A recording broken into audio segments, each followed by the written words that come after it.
Meu nome é Camila, e eu tinha 27 anos quando acordei em uma cama de hospital sem nenhuma lembrança de como fui parar ali.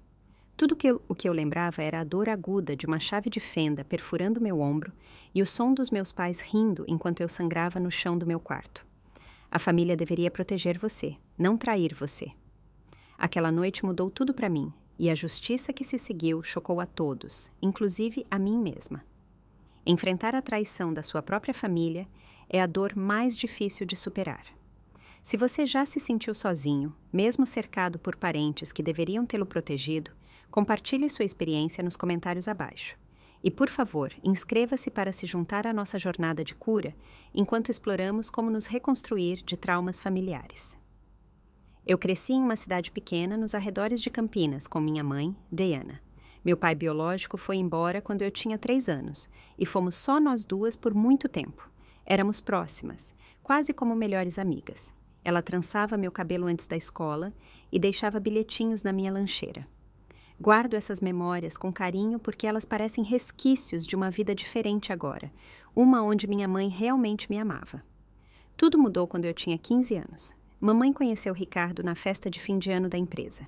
Ele era charmoso, bem-sucedido e, o mais importante para ela, estável. Depois de anos lutando como mãe solteira, Diana viu Ricardo como sua salvação.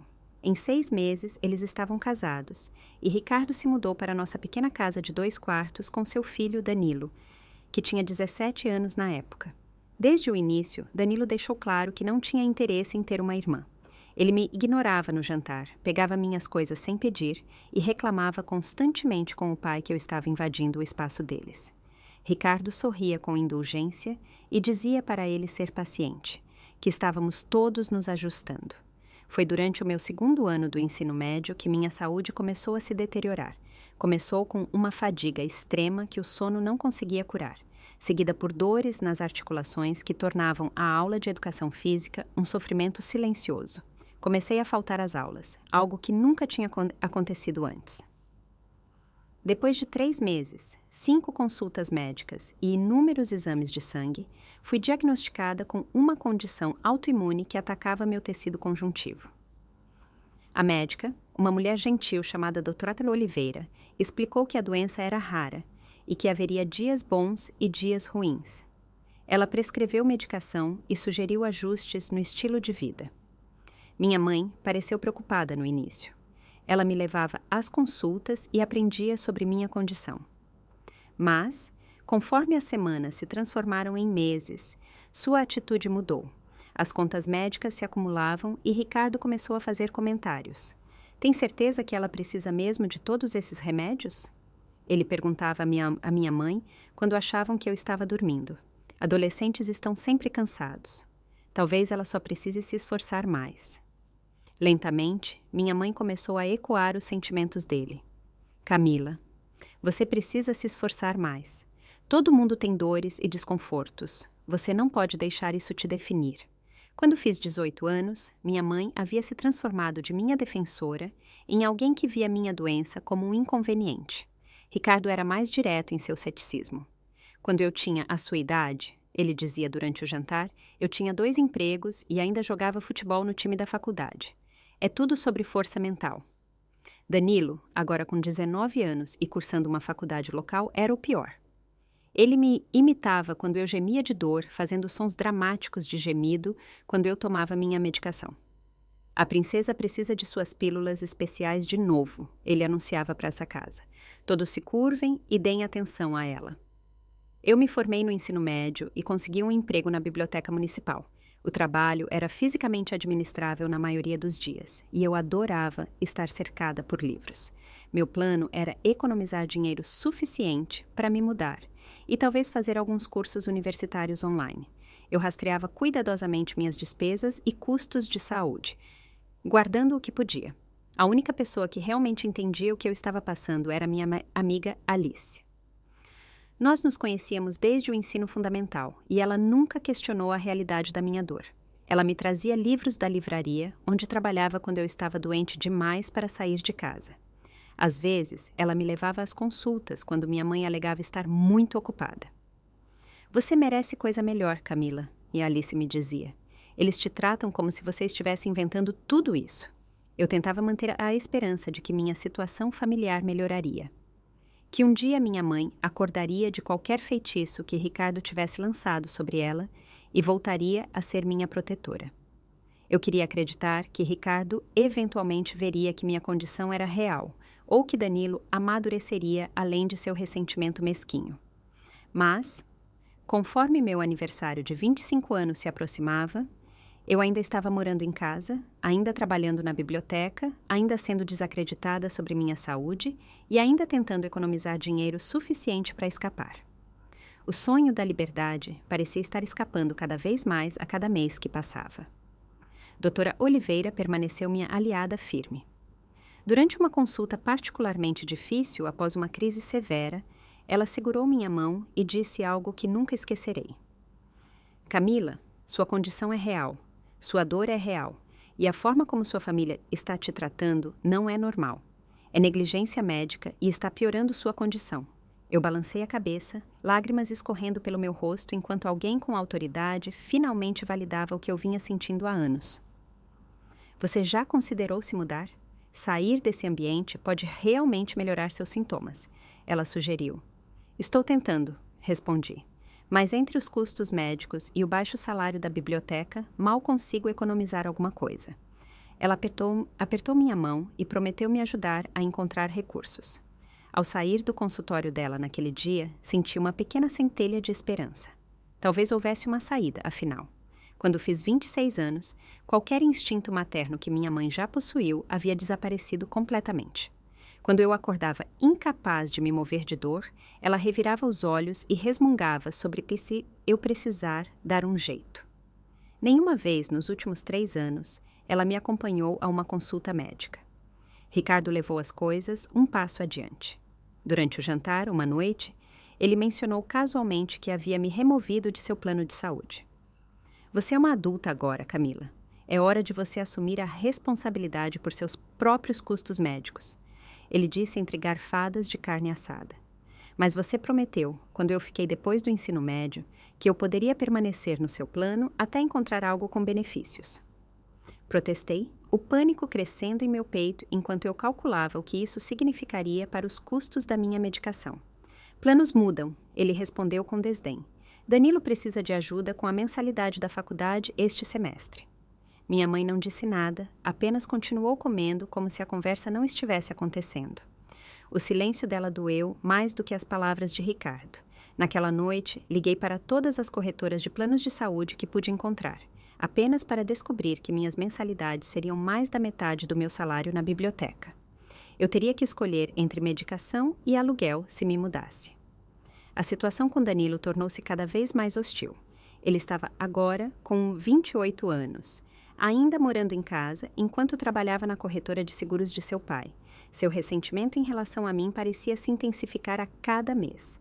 Começou com pequenas coisas, como acidentalmente jogar minha correspondência fora ou comer comida que eu havia rotulado especificamente na geladeira. Então, em um dia, notei que meu frasco de remédio estava mais leve do que deveria. Contei os comprimidos 3 vezes para ter certeza. 10 estavam faltando. Quando confrontei Danilo, ele riu na minha cara. Talvez você tenha tomado e esquecido. Perda de memória não é um dos seus muitos supostos sintomas? Na semana seguinte, cheguei em casa e encontrei um recado de voz do consultório da doutora Oliveira perguntando por que eu liguei para cancelar minha consulta. Eu não tinha ligado. Alguém ligou. Comecei a manter um registro detalhado desses incidentes, documentando datas, horas e exatamente o que havia ocorrido. Instalei um pequeno cofre com chave no meu armário para minha medicação e documentos importantes. Alice sugeriu que eu instalasse uma câmera no meu quarto, mas a ideia de ser pega com ela me aterrorizava. Ricardo havia deixado claro que, como eu morava na casa dele, eu não tinha direito à privacidade. Minha saúde continuou a declinar. Sem acesso consistente à minha medicação, minhas crises se tornaram mais frequentes e graves. Eu me arrastava para o trabalho, apoiando meu corpo no balcão de atendimento, sorrindo através de uma dor que parecia vidro moído em minhas articulações. Senhora Pereira, a bibliotecária-chefe, que sempre fora gentil comigo, me chamou ao seu escritório em uma tarde chuvosa de terça-feira. Camila, eu valorizo sua ética de trabalho e sua contribuição para a nossa equipe. Ela começou, sua voz gentil, mas firme. Mas suas ausências estão afetando nossa capacidade de servir a comunidade. Fui o mais flexível que pude, mas preciso de alguém com quem possa contar. Eu assenti, lágrimas brotando enquanto percebia o que estava por vir. Sinto muito, mas terei que dispensar você. Posso fornecer uma referência para futuras posições que possam acomodar melhor suas necessidades de saúde. Naquela noite, fiquei sentada no meu carro no estacionamento da biblioteca por 2 horas, incapaz de encarar ir para casa e dizer à minha família que havia perdido meu emprego. Quando finalmente o fiz, as reações foram exatamente como eu esperava. Bem, eles aguentaram mais do que a maioria dos lugares aguentaria, comentou Ricardo. Talvez este seja o alerta que você precisava, acrescentou minha mãe. Você não pode esperar que os empregadores se ajustem aos seus problemas constantes. Danilo sorriu do sofá. Eu conheço um cara que vende cartões de estacionamento para deficientes, se você quiser se comprometer totalmente com essa coisa de inválida. Na manhã seguinte, liguei para Alice aos prantos. Eu não sei o que fazer. Não tenho emprego, nem plano de saúde. E minha família acha que estou fingindo tudo. Vem morar comigo, ela disse sem hesitação. Minha colega de quarto acabou de se mudar e preciso de alguém para dividir o aluguel. Pela primeira vez em meses, senti um vislumbre de esperança. Mas quando comecei a pesquisar o que precisaria para a ficha de aluguel, enfrentei outro obstáculo. Eu não tinha rolerites recentes, nem histórico de aluguel, e minhas economias haviam diminuído para menos de 1.000 lius depois de pagar pelos medicamentos do meu bolso. Pior ainda, descobri que rumores sobre mim haviam se espalhado pela nossa pequena cidade. Danilo andava dizendo às pessoas que eu era viciada em analgésicos e que havia sido demitida por roubar da biblioteca. Antigos conhecidos atravessavam a rua para evitar falar comigo. Apenas Alice permaneceu firme. Em desespero, tentei uma última vez alcançar minha mãe. Esperei até que Ricardo e Danilo saíssem para assistir a um jogo de futebol e assentei na mesa da cozinha. Mãe, eu disse, minha voz embargada. Você se lembra de quando eu era pequena e você verificava se havia monstros debaixo da minha cama? Você prometeu que sempre me protegeria. Ela encarou a xícara de café, recusando-se a me olhar nos olhos. Eu preciso que você me proteja agora. Este não é mais um lugar seguro para mim. Danilo está mexendo na minha medicação. Ricardo cortou meu plano de saúde. Estou ficando mais doente e ninguém acredita em mim. Por um momento, pensei ter visto um vislumbre da mãe que eu conhecia, mas então ela se levantou. Você precisa parar de culpar todo mundo pelos seus problemas, Camila. Ricardo lhe deu um teto sobre sua cabeça por anos. Danilo está construindo uma carreira enquanto você dá desculpas. Estou cansada desse drama. Ela saiu da cozinha, me deixando sozinha na mesa. Naquela noite, eu a ouvi dizendo a Ricardo que eu estava tendo um surto de novo, e ele respondeu ameaçando que se eu não entrasse na linha, ele seria forçado a me pedir para sair. As paredes estavam se fechando. Eu não tinha emprego, nenhum sistema de apoio além de Alice, saúde em deterioração e uma família que havia se tornado minha pior inimiga. Comecei a dormir com a porta do meu quarto trancada e uma cadeira escorada sob a maçaneta, pulando a cada som na noite. Na quinta-feira, 10 de março, exatamente uma semana depois de perder meu emprego na biblioteca, notei algo que fez meu sangue gelar. O pequeno cofre onde eu guardava meu fundo de emergência, cerca de 800 em dinheiro que eu estava economizando para o depósito, e o primeiro mês de aluguel, em algum lugar, estava ligeiramente entreaberto. Corri para abri-lo, já sabendo o que encontraria. O dinheiro havia sumido. Todo ele. Eu soube imediatamente quem o havia pego. Danilo estava reclamando que precisava consertar o carro e, de repente, ontem, ele anunciou no jantar que seu carro estava consertado. O timing era perfeito demais para ser uma coincidência. Apesar de todos os instintos me dizendo para ficar quieta, para não balançar o barco, eu estava desesperada. Aquele dinheiro representava minha única chance de escapar. Esperei até o jantar daquela noite, quando todos estavam presentes. Preciso discutir algo importante, eu disse, minha voz mais firme do que eu me sentia. Alguém pegou o dinheiro do meu quarto, os 50 centavos que eu estava economizando. Ricardo mal ergueu os olhos do prato. Tem certeza que não gastou e esqueceu? Você anda bem dispersa ultimamente. Não, insisti. Estava no meu cofre para emergências e agora sumiu. Minha mãe suspirou dramaticamente. Camila, isso de novo não. Primeiro os remédios, depois as consultas canceladas, agora dinheiro sumido. Sempre tem alguma coisa. Danilo estava estranhamente quieto, concentrado em cortar seu bife em pedaços perfeitamente iguais. Seu silêncio confirmou minha suspeita. Danilo, eu disse diretamente, você pegou meu dinheiro para consertar seu carro? A cabeça dele disparou, os olhos faiscando de raiva. Você está seriamente me acusando de roubo na frente do meu pai? Ricardo largou o garfo com um baque. Já chega, Camila. Danilo trabalha duro pelo dinheiro dele, ao contrário de algumas pessoas nesta mesa. Não vou admitir que você faça acusações malucas sem provas. Mas meu dinheiro sumiu e, de repente, o carro dele está consertado. Não estou inventando isso. É isso. Ricardo se levantou, a cadeira arrastando no chão. Estou farto da sua paranoia e da sua necessidade constante de criar drama. Danilo é meu filho e não é ladrão. Se você não consegue viver em paz nesta casa, talvez seja a hora de encontrar outro lugar para ficar. Minha mãe permaneceu em silêncio, olhando para o prato. Nenhuma vez ela olhou para mim. Depois do jantar, retirei-me para o meu quarto, trancando a porta atrás de mim. Em minutos, houve uma batida suave. Por um momento, esperei que pudesse ser minha mãe, vindo se desculpar ou pelo menos me ouvir. Em vez disso, quando abri uma fresta da porta, Danilo estava lá com um sorriso que fez minha pele arrepiar. Você não devia ter feito isso. Ele sussurrou, alto o suficiente para eu ouvir. Fazer acusações assim pode ser perigoso. Você está me ameaçando? Perguntei, tentando impedir que minha voz tremesse. Só estou dizendo que você está por um fio aqui. Meu pai já se cansou do seu show de vítima. Se algo acontecesse com você, quem você acha que eles acreditariam? No filho trabalhador ou na filha maluca que inventa doenças para chamar atenção? Bati a porta na cara dele e deslizei para o chão, o coração batendo forte. Com as mãos trêmulas, peguei meu telefone e gravei um áudio contando cada palavra da conversa enquanto estava fresca. Enviei a gravação para Alice com um texto, apenas para o caso de algo acontecer.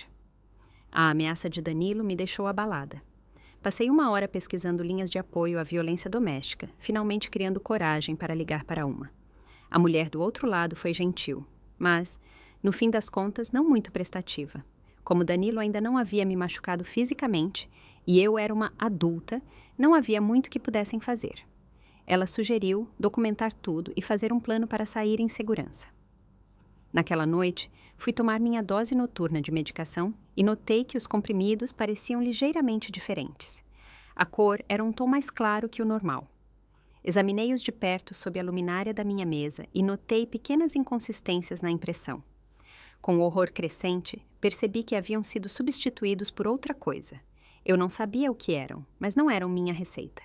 Minhas mãos tremeram enquanto eu os jogava na privada. Sem minha medicação, eu sabia que uma crise era inevitável, mas era melhor do que tomar pílulas desconhecidas que Danilo provavelmente havia adulterado. Liguei para o número pessoal da Dra. Oliveira, que ela havia me dado para emergências. Camila, isso é mais do que preocupante, disse ela depois que expliquei a situação. O que você está descrevendo é abuso e negligência médica. Estou preocupada com sua segurança. O que eu devo fazer?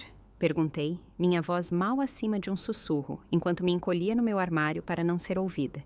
Você precisa sair dessa casa o mais rápido possível. Só o estresse já está exacerbando sua condição, sem mencionar a adulteração da medicação. Você tem algum lugar seguro para ir? Pensei na oferta de Alice.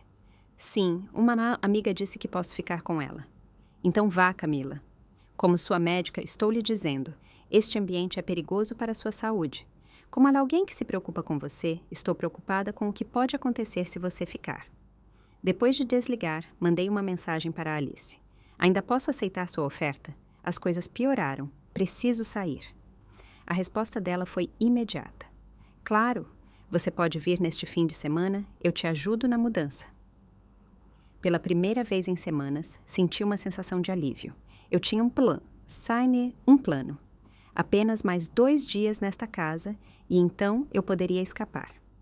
Comecei a catalogar mentalmente o que levaria comigo, o que poderia ser embalado discretamente sem alertar minha família.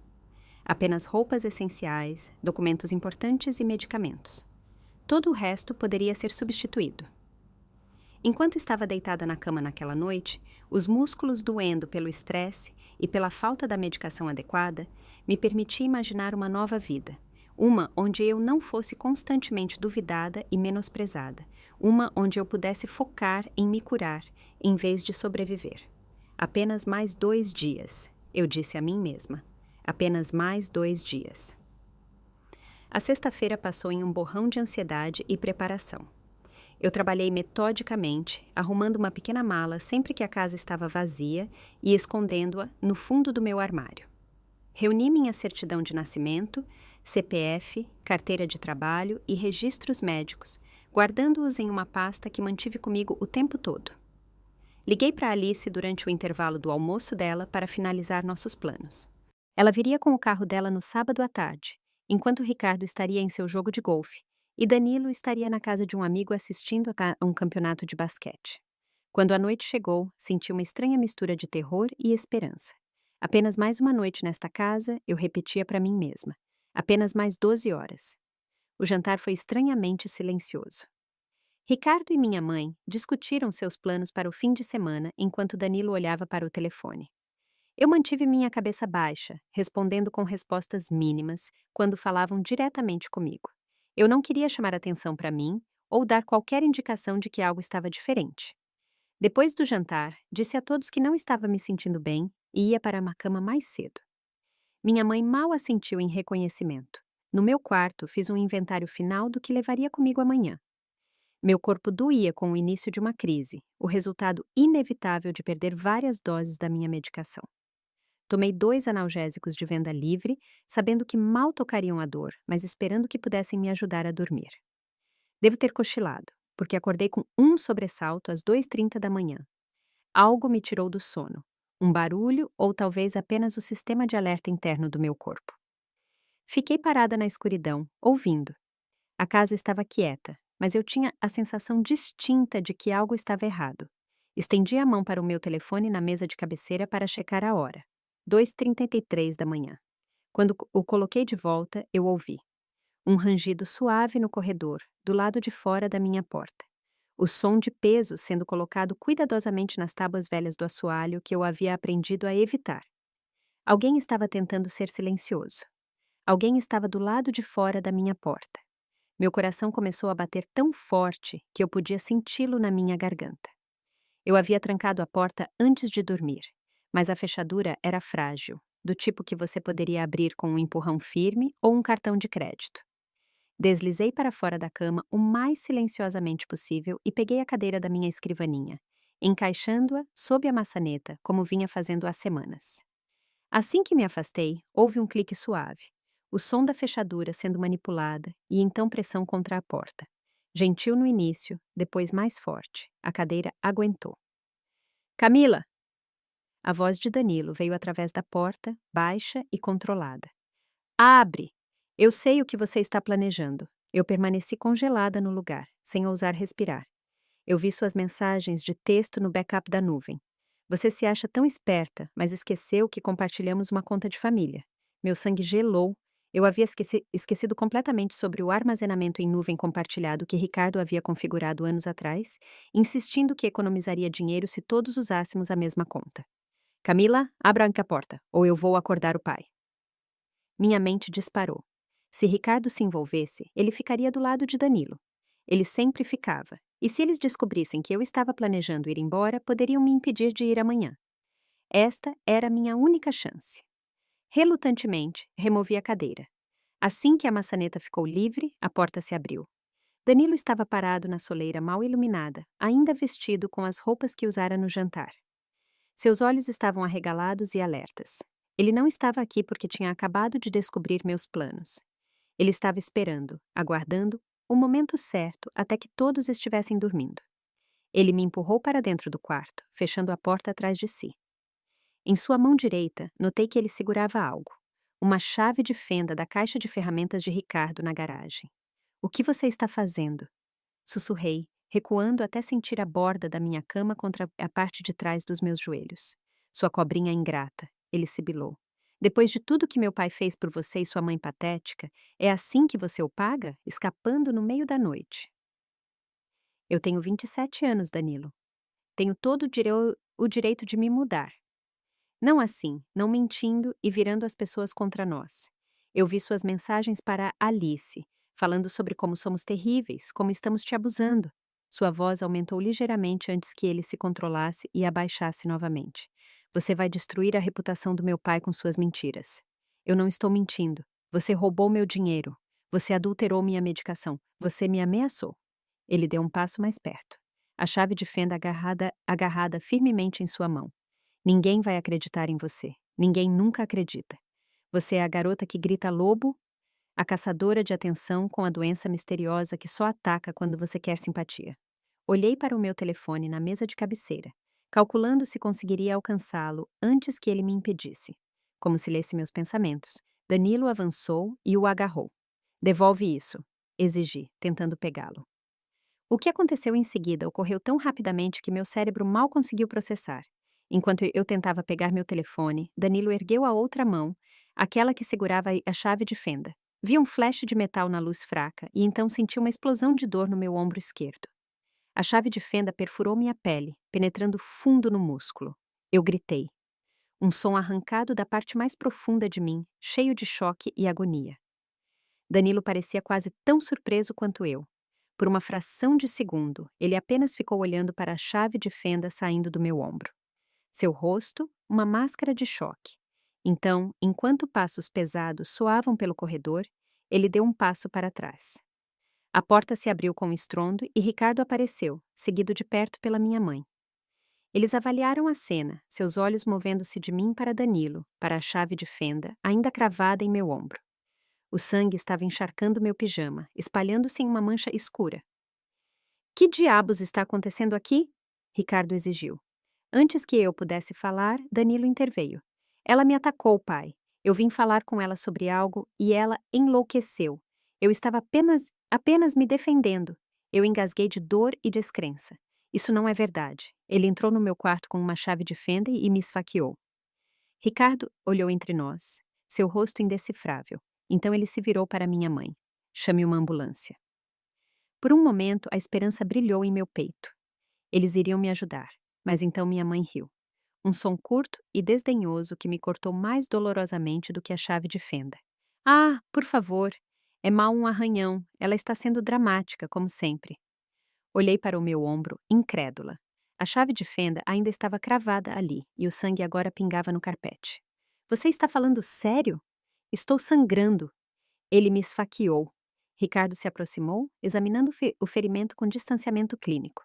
Então ele riu, balançando a cabeça. Camila, se você queria atenção, existem maneiras melhores.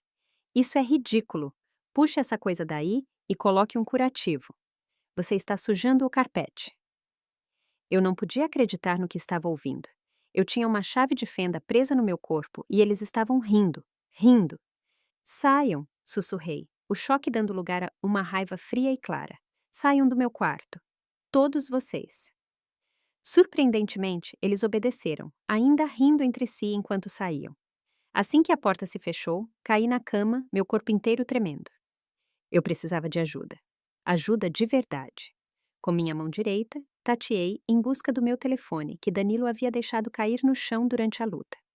Minha visão estava começando a ficar turva nas bordas, mas consegui enviar uma mensagem para Alice. Emergência. Danilo me esfaqueou. Meus pais não vão ajudar, sangrando muito. Por favor, liga para o 192. SMO.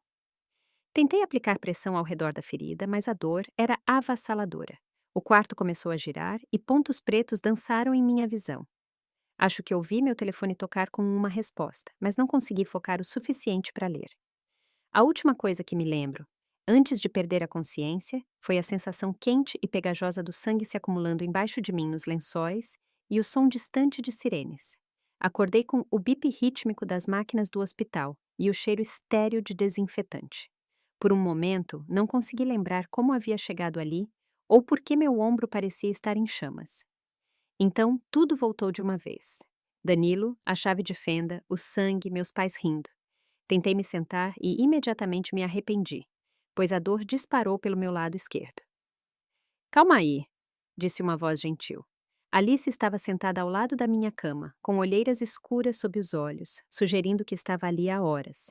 Você perdeu muito sangue. O médico disse que você precisa ficar quieta. O que aconteceu? Como eu cheguei aqui? Minha voz soou fraca, mesmo para meus próprios ouvidos. Eu liguei para o 122, SAEMU, depois que recebi sua mensagem. Dirigi até sua casa e cheguei lá quando a ambulância chegou. A voz dela endureceu. Seus pais tentaram dizer aos paramédicos que foi apenas um mal-entendido, que você tinha se machucado para chamar atenção, mas o ferimento obviamente não foi auto-infligido e você estava inconsciente por perda de sangue. A polícia pegou o depoimento de todos.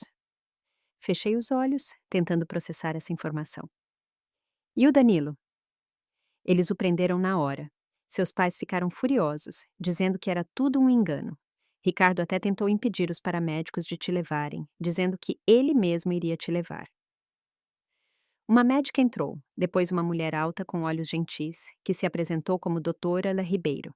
Ela explicou que a chave de fenda não atingiu nenhuma artéria principal, mas penetrou profundamente no tecido muscular do meu ombro. Eu precisaria de fisioterapia e provavelmente teria danos permanentes nos nervos, resultando em sensação e mobilidade reduzidas no meu braço esquerdo. Enquanto ela me examinava, houve uma batida na porta. Uma mulher em um terninho elegante entrou, apresentando-se como Sara Matos, uma promotora de justiça. Senhorita Camila, ela disse, sua voz profissional, mas compassiva. Eu entendo que este é um momento difícil, mas preciso fazer algumas perguntas sobre o que aconteceu ontem à noite. Estamos buscando acusações de lesão corporal gravíssima contra Danilo Vasconcelos. Na hora seguinte, contei tudo. Os anos sendo desacreditada sobre minha condição médica, o roubo do meu dinheiro, a adulteração da medicação e, finalmente, o ataque em si. Alice forneceu contexto adicional, mostrando à promotora os áudios e mensagens que eu havia enviado a ela documentando as ameaças de Danilo. Isso é muito perturbador, disse Sara quando terminei. O que você está descrevendo vai além de um único incidente de agressão. Isso parece ser um padrão de abuso e negligência médica. Doutora Oliveira chegou enquanto Sara ainda estava lá, tendo sido notificada da minha hospitalização. Ela trouxe meus registros médicos completos e confirmou meu diagnóstico autoimune tanto para a equipe do hospital quanto para a promotora. Eu estava preocupada com a situação doméstica da Camila há anos, disse ela a Sara. Documentei várias instâncias em que seu tratamento foi interrompido ou comprometido, provavelmente devido à adulteração. O estresse físico e emocional de seu ambiente doméstico piorou significativamente sua condição. Enquanto elas conversavam, senti uma estranha sensação de validação tomando conta de mim. Depois de anos sendo informada de que estava imaginando coisas, sendo dispensada e desacreditada, profissionais estavam confirmando que o que aconteceu comigo era real e errado. Os dias seguintes passaram em um borrão de exames médicos, entrevistas com a polícia e discussões legais. Descobri que Danilo havia sido solto sob fiança, mas estava sob uma medida protetiva que o proibia de chegar perto de mim. Ricardo havia contratado um advogado caro para ele, que já estava trabalhando para caracterizar o incidente como um mal-entendido entre irmãos. Uma assistente social me visitou no hospital, ajudando-me a solicitar auxílio moradia emergencial e benefícios temporários por incapacidade, auxílio-doença. Alice me trouxe roupas e artigos de higiene, garantindo que sua oferta de me acolher ainda estava de pé assim que eu tivesse alta. 5 dias após o ataque, enquanto eu me preparava para deixar o hospital, 2 policiais chegaram com um mandado de busca e apreensão para a casa de Ricardo, com base nas informações que forneci sobre medicamentos roubados e abuso financeiro. Eles encontraram minha medicação desaparecida no quarto de Danilo, junto com meu dinheiro do fundo de emergência e um caderno onde ele aparentemente estava praticando como falsificar minha assinatura. A investigação se expandiu. A polícia descobriu um padrão de atividades suspeitas, consultas médicas canceladas, correspondência desviada e até evidências de que Danilo estava se passando por mim online para fazer postagens que sugeriam que eu era mentalmente instável. Ricardo e minha mãe permaneceram firmes em seu apoio a Danilo, alegando que eu havia manipulado as evidências e estavam incriminando por ciúmes. Minha mãe chegou ao ponto de dizer aos investigadores que eu tinha um histórico de automutilação e provavelmente havia me esfaqueado para chamar atenção. Os registros da Dra. Oliveira refutaram completamente essas alegações. 2 semanas após o ataque, Sara ligou para me informar que o Ministério Público havia oferecido denúncia contra Danilo por tentativa de homicídio, devido ao uso da arma e à traição, furto, fraude e abuso de vulnerável. A última acusação decorria do fato de que minha condição médica me qualificava para certas proteções legais. Eles estão oferecendo um acordo, explicou Sara. Mas eu não recomendo aceitar. As evidências contra ele são fortes e acredito que podemos garantir uma condenação no julgamento que resultaria em um tempo de prisão significativo.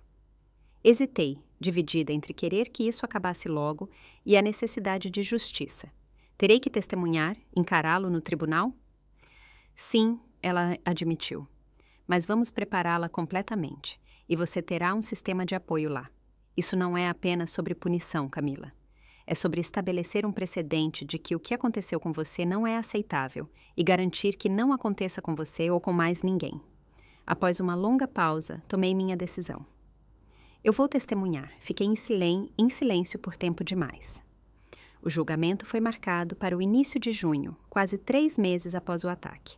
Nesse ínterim, eu havia me mudado para o apartamento de Alice, iniciado fisioterapia intensiva para o ombro e começado a ver uma terapeuta especializada em trauma familiar.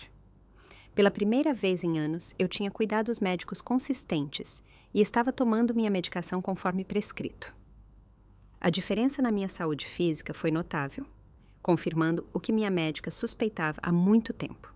O estresse e a negligência médica em casa estavam exacerbando significativamente meus sintomas. À medida que a data do julgamento se aproximava, minha ansiedade aumentava.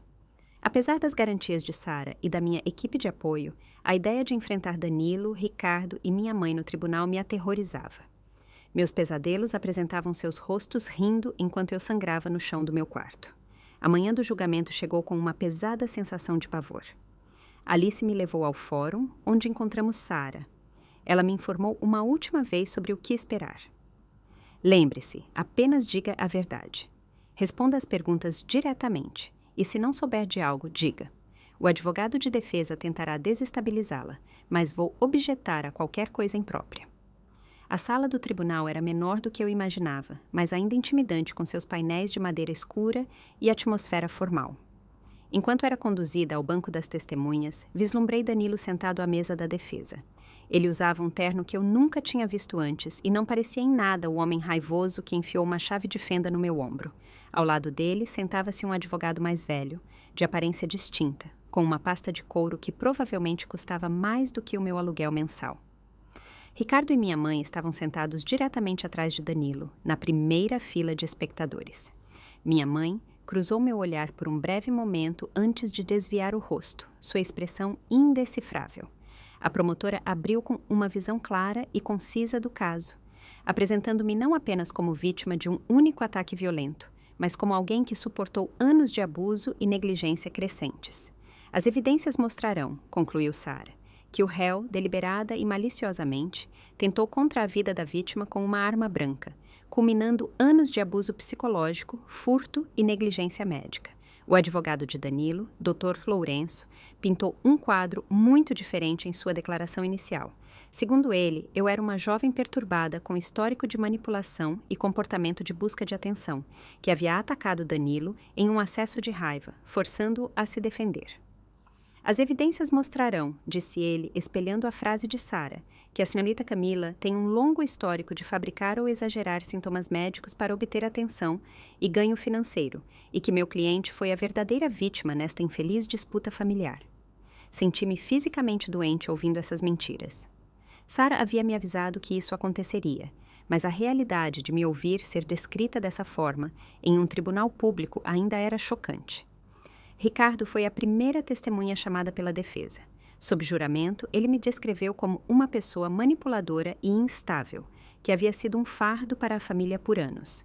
Ele alegou que eu havia inventado ou exagerado minha condição médica para evitar trabalho e responsabilidade, e que eu havia atacado Danilo quando ele me confrontou sobre roubar dinheiro dele, não o contrário. O senhor testemunhou a suposta agressão? Perguntou o Dr. Lourenço. Não, mas ouvi a comoção e vim correndo. Camila tinha claramente atacado Danilo, e na luta ela foi acidentalmente ferida. E qual foi sua resposta quando viu o ferimento dela? Ricardo teve a decência de parecer ligeiramente desconfortável. Bem, não parecia sério. Camila tem uma tendência a ser dramática sobre ferimentos leves. Não percebemos até mais tarde que o ferimento era tão profundo. O depoimento da minha mãe seguiu linhas semelhantes. Ela descreveu uma filha que mal reconhecia, pintando-me como manipuladora, preguiçosa e propensa a mentir por atenção.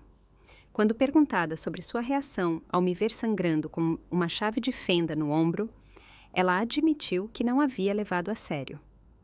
Camila estava ameaçando se mudar, dizendo todo tipo de coisas absurdas sobre como estávamos abusando dela. Quando a vi com a chave de fenda, presumi que era mais um de seus shows para conseguir atenção e simpatia. Nunca pensei que ela iria tão longe. O interrogatório de Sara foi meticuloso. Ela apresentou registros médicos da minha infância, mostrando que eu era uma criança saudável e ativa até o início da minha doença autoimune aos 16 anos. Ela apresentou registros escolares demonstrando minha excelente frequência e desempenho acadêmico antes da minha doença, contradizendo diretamente a alegação de que eu era preguiçosa ou buscava evitar responsabilidades. Senhora Diana, Sara perguntou à minha mãe, a senhora está ciente de que adulterar a medicação de alguém, como aconteceu com sua filha, é um crime? Objeção. Assume fatos não comprovados. Interrompeu o Dr. Lourenço. Acatada, decidiu a juíza. Sara, reformule. Senhora Diana, quando a senhora viu sua filha inconsciente e sangrando na cama, por que não chamou assistência médica? Minha mãe se mexeu desconfortavelmente. Como eu disse, não achei que fosse sério. Camila tem um histórico de exagerar.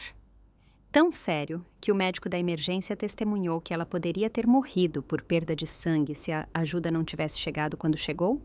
Objeção argumentativa, gritou o Dr. Lourenço. Acatada, reformule, promotora. Algum profissional médico alguma vez lhe disse que sua filha estava fabricando ou exagerando sua condição autoimune? Não, mas... Um simples sim ou não será suficiente, senhora Diana. Algum médico alguma vez lhe disse que Camila estava fingindo sua doença? Não. Quando chegou a minha vez de testemunhar, eu estava tremendo tanto que mal consegui chegar ao banco das testemunhas. Mas assim que comecei a falar, uma calma estranha tomou conta de mim. Por anos, eu fui silenciada, dispensada e desacreditada. Agora, finalmente, eu tinha um fórum onde seria ouvida, onde estava legalmente protegida de interrupções e desprezo. Descrevi os anos sendo desacreditada sobre minha condição médica, o roubo do meu dinheiro, a adulteração da medicação e, finalmente, o ataque. Expliquei como estava planejando me mudar e como Danilo descobriu meus planos através da conta compartilhada na nuvem. Detalhei acordar e encontrá-lo em meu quarto com uma chave de fenda, a discussão que se seguiu e o momento em que ele cravou a ferramenta em meu ombro. E o que aconteceu depois que você foi ferida? Sara perguntou. Eu gritei e meus pais vieram correndo. Eles viram a chave de fenda no meu ombro e o sangue, mas eles riram. Eles realmente riram.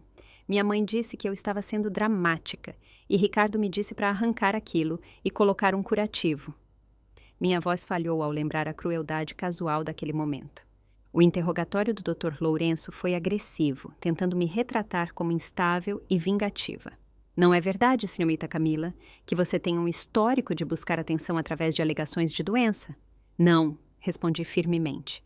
Eu tenho uma condição autoimune documentada, diagnosticada por múltiplos especialistas. E não é verdade que você atacou meu cliente e ele agiu em legítima defesa? Não. Ele entrou no meu quarto no meio da noite com uma chave de fenda e me esfaqueou quando tentei pegar meu telefone de volta dele. Não é conveniente que não houvesse testemunhas desse suposto ataque?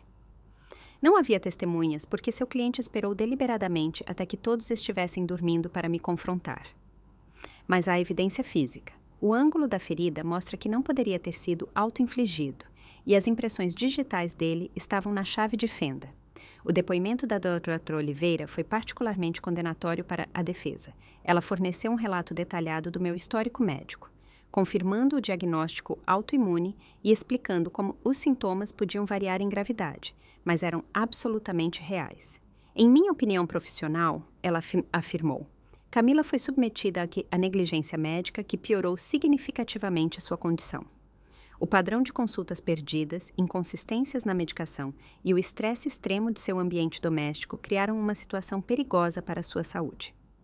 Alice testemunhou sobre as mensagens e áudios que eu havia enviado a ela documentando as ameaças de Danilo, as fotos que ela tirou do meu quarto revirado, depois que relatei o desaparecimento do dinheiro, e, o mais crítico, a mensagem de socorro que enviei na noite do ataque, e o que ela encontrou quando chegou à casa com a polícia e os paramédicos. O momento mais dramático do julgamento veio durante o depoimento de Danilo. Inicialmente, ele se ateve à história de que eu o havia atacado e ele agiu em legítima defesa, mas sob o interrogatório de Sara, sua compostura começou a ruir. Senhor Danilo, começou Sara, o senhor testemunhou que Camila o atacou, forçando-o a se defender.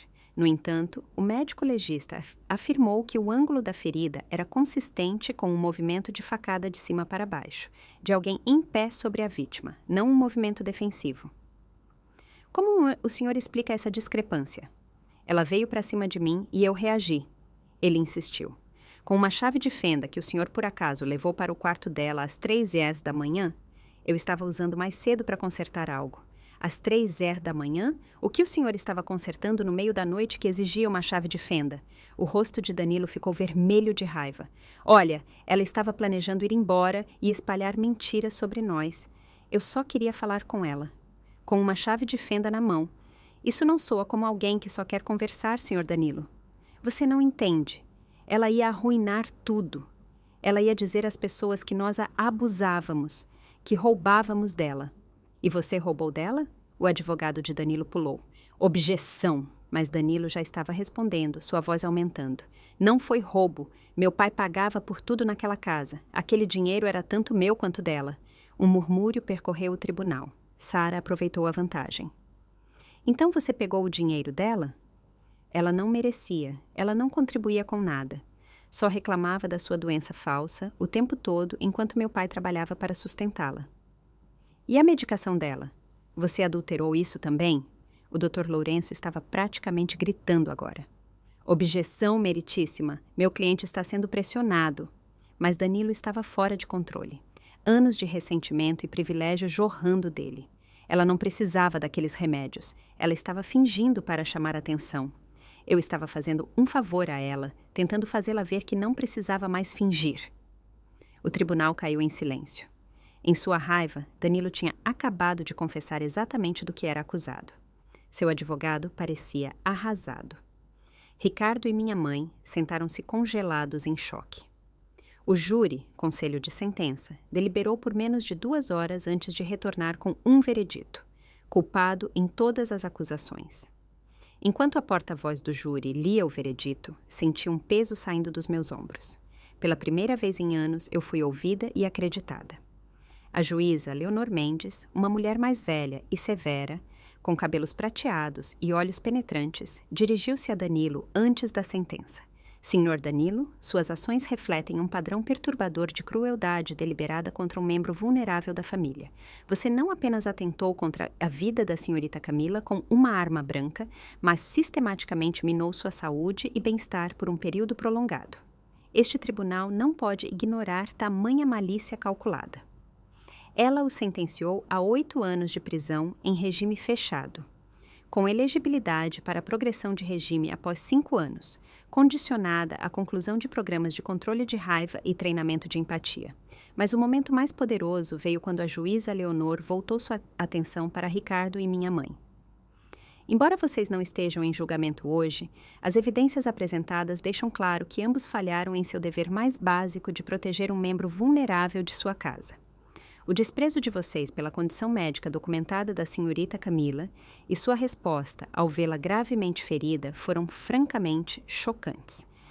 Estou encaminhando este caso ao Ministério Público para uma investigação mais aprofundada sobre negligência médica e abuso de vulnerável. O tribunal ficou em absoluto silêncio enquanto ela continuava. Senhorita Camila, este tribunal reconhece a coragem que foi necessária para você se apresentar. Ninguém deveria ter que lutar tanto para ser acreditado sobre sua própria experiência vivida. Espero que o veredito de hoje lhe traga alguma medida de paz e vindicação. Ao deixar o tribunal naquele dia, cercada por Alice, doutora Oliveira e os defensores de vítimas que me apoiaram durante o julgamento, senti-me exausta e libertada. A verdade tinha sido finalmente dita, ouvida e oficialmente reconhecida. O que quer que acontecesse a seguir, eu enfrentaria como alguém que havia recuperado sua voz e sua verdade. 6 meses após o julgamento, minha vida havia se transformado de maneiras que eu nunca poderia ter imaginado. Eu estava morando em um pequeno, mas ensolarado, apartamento de um quarto que eu não compartilhava com ninguém, exceto uma gata resgatada chamada Luna. O apartamento ficava no primeiro andar de um prédio com elevador, acomodações que eram úteis durante minhas crises. Meu ombro havia se curado tão bem quanto o esperado.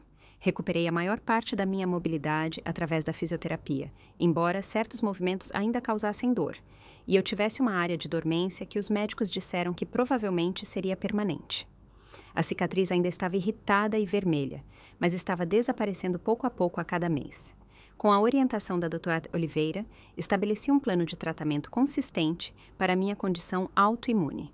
Pela primeira vez em anos, eu estava tomando os medicamentos corretos nos horários certos, sem interferência ou sabotagem. A melhora em meus sintomas foi notável. Eu ainda tinha dias ruins, mas eles eram menos frequentes, e eu havia desenvolvido estratégias para gerenciá-los eficazmente.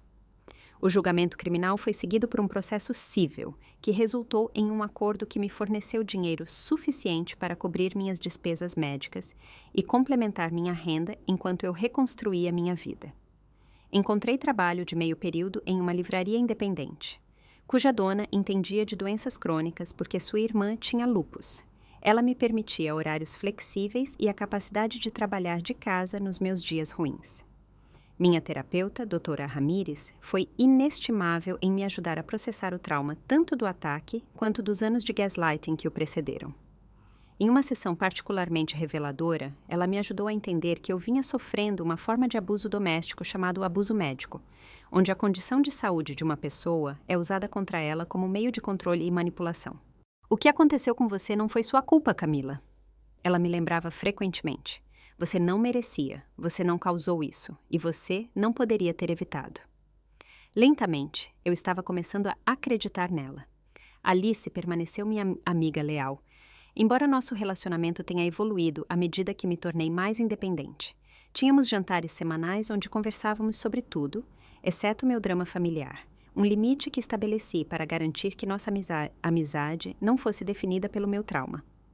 Eu também me juntei a um grupo de apoio para sobreviventes de abuso familiar. A primeira vez que compartilhei minha história, fiquei apavorada, certa de que aqueles estranhos duvidariam de mim, assim como minha família havia feito. Em vez disso, fui recebida com acenos de compreensão, palavras de apoio e histórias semelhantes. Foi nesse grupo que comecei a entender verdadeiramente que não estava sozinha, que a traição familiar era uma ferida que muitas pessoas carregavam e que a cura era possível.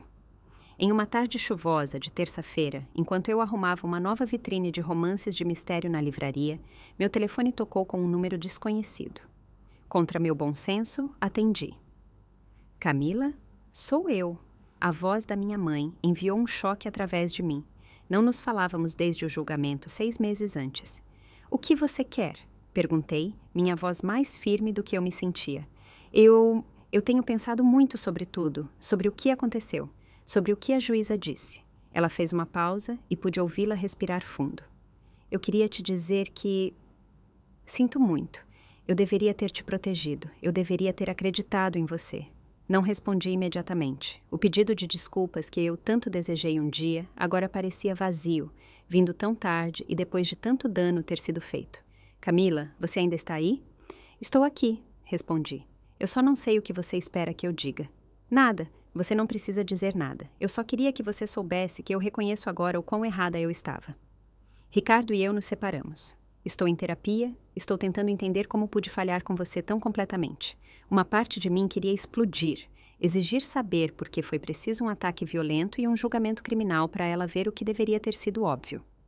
Outra parte de mim, a parte que vinha trabalhando com a doutora Ramírez sobre o perdão como um meio de libertação pessoal, em vez de absolvição para o ofensor, Reconheceu que o reconhecimento dela era um passo, por menor e mais tardio que fosse.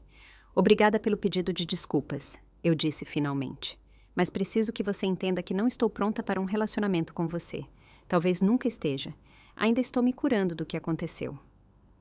Eu entendo, disse ela suavemente. Eu só quero que você saiba que, quando e se você quiser conversar, estarei aqui. Depois que desligamos, sentei-me no depósito silencioso da livraria, processando a conversa. 6 meses atrás, eu teria dado qualquer coisa para ouvir minha mãe se desculpar e reconhecer o que havia acontecido. Agora, eu entendia que, embora seu pedido de desculpas fosse importante, minha cura não poderia depender disso. Eu havia encontrado meu próprio caminho, construído meu próprio sistema de apoio e estava aprendendo a confiar em minha própria experiência sem exigir validação externa. Naquela noite, enquanto trabalhava em uma redação para uma oficina de escrita da qual havia me juntado, me peguei refletindo sobre tudo o que havia acontecido. Eu comecei a escrever sobre minhas experiências, inicialmente apenas para mim, como forma de terapia, mas cada vez mais com o pensamento de que minha história poderia ajudar outras pessoas em situações semelhantes. A redação em que eu estava trabalhando era sobre o conceito de família escolhida. As pessoas que te apoiam e acreditam em você, não por obrigação de sangue, mas por cuidado e respeito genuínos. Alice, Dr. Oliveira, Sara, a promotora, os membros do meu grupo de apoio, minha nova chefe, até mesmo Luna, a gata que se enrolava ao meu lado quando eu estava tendo um dia de dor, como se sentisse meu desconforto. Essas eram as pessoas que haviam demonstrado o que a verdadeira família deveria ser. Enquanto eu escrevia, percebi algo profundo. O relacionamento mais importante que eu havia reconstruído era comigo mesma. Por anos, fui ensinada a duvidar de minhas próprias percepções, a questionar minha própria dor, a minimizar minhas próprias necessidades. O maior ato de rebelião foi aprender a confiar em mim mesma novamente, a honrar minhas experiências e a advogar pelo meu próprio bem-estar. As cicatrizes do que aconteceu sempre estariam comigo, tanto a visível no meu ombro quanto as invisíveis na minha psique. Mas cicatrizes eram evidências de sobrevivência, da notável capacidade do corpo e do espírito de curar. Mesmo depois de feridas terríveis, elas eram um testemunho da minha resiliência, não da minha vitimização.